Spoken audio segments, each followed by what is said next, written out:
What? Netflix moved away from React to HTML and vanilla JavaScript? What does that mean for us developers?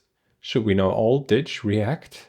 So many of us in this room have come to know and love React, and we definitely do here at Netflix as well.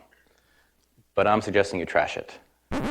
Okay, real talk, guys. They did React only for the landing page on the client side, but you may ask why.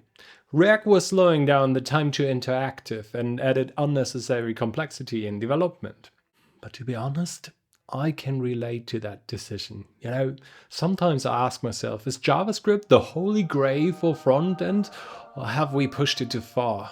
Now we're building entire databases in the runtime environment, game engine, or do you nuke them in the browser?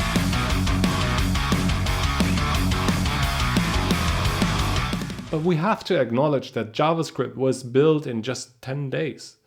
Well, it's an easy language to learn and one of the most widely used. It comes with a significant set of flaws.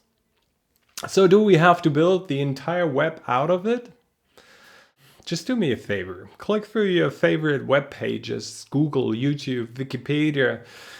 How interactive are they? They're probably mostly static, right? But Felix, when I'm sometimes click on a category, it does not update the whole page and my date picker needs JavaScript. Yes, I hear you. There are partial updates and yes, JavaScript is required when we want interactivity.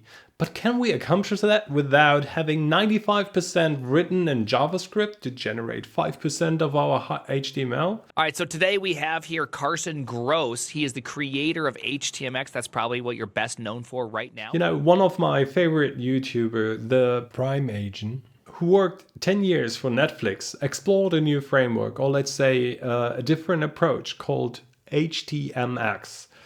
It allows dynamic web pages with minimal JavaScript. And so I was curious. I started building my own project and see how I get along. And to be honest, it's a completely different approach.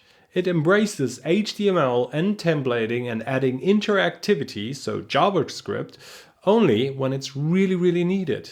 And you know what the best part is for me? Frontend and backend can live together again. No more endless JSON or GraphQL serialization between both services. Version updating, performance hell, all gone. It's one deployable and you can choose your favorite language, by the way. Kotlin or Java with JGE, Scala with Twirl, Go with Temple, Python with Django templates. It's types for the win. And yeah, you can use JavaScript for the interactive parts, but only if you need it. Or if you need a date picker. To be honest, I haven't felt this productive in a long time. And if you worry about development speed and like Netflix time to interactive, rethink how much JavaScript you really need. I know, ditching your favorite framework like React or Svelte once you're hooked can be tough and learning a new approach is not always easy.